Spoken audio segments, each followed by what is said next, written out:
What do you get when you cross the film adaptation of a sequel to one of the best-selling franchises in recent memory about watered-down BDSM relationships with the screenwriter who is the husband of the woman who wrote the book series? You get 50 Shades Darker, the worst film of the year. What's going on, guys? I'm Steve Pulaski, back with another review. I said last week about The Space Between Us being a bad movie, and it of course is. It's a terrible film.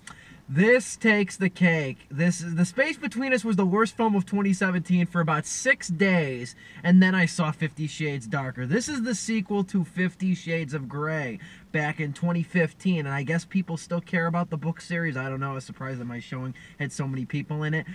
This is about, once again, it's about Christian Grey and Anastasia Steele, played by Jamie Dornan and Dakota Johnson, respectfully, excuse me.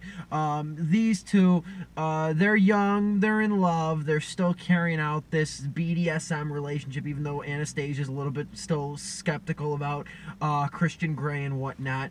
And the whole film is basically a retread of the first film in that their relationship is problematic, yet the two kids seem to keep their hands off one another. And it is, of course, punctuated with some very sterile, very unoriginal, very unremarkable sex scenes that aren't even developed to the point of being halfway entertaining. They're just very, without lack of a better term, flaccid. They're very uninspired, much like the script for the entire film, which is just so very perfunctory and so very badly written and badly acted too. I'm not usually the one to criticize acting. I'm not usually a person that's really going to criticize, acting, go above and beyond in that. But man, is this a dreadfully acted movie. I can't believe it. I mean, this is a seriously bad movie. I don't know if it's just the fact that the performers are, delivering this very awkward, stunted dialogue. I don't know what it is, but there's something about this movie, something about Dakota Johnson and Jamie Dornan. They do not have chemistry and they cannot act. It's like they're reading through lines off cue cards. It doesn't make any sense, and it's so very cold. And that's the whole entirety of this movie. It's cold. It's got soap opera level conviction too, in terms of its cardboard settings and whatnot.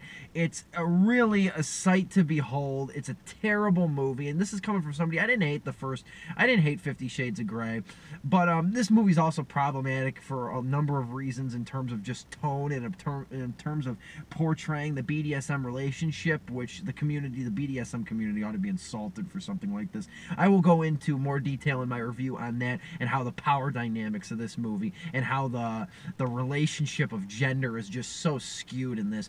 50 Shades Darker gets a 1 out of 4 stars, a D- grade on Influx magazine. You can read my review, link below. I strongly encourage it. I will break down why this film is not only awful, but problematic. I'm Steve Pulaski. You can get all my reviews on Influx magazine and SteveTheMovieMan.ProWords.com. Thank you for watching, and I'll catch you in the next video review. Bye.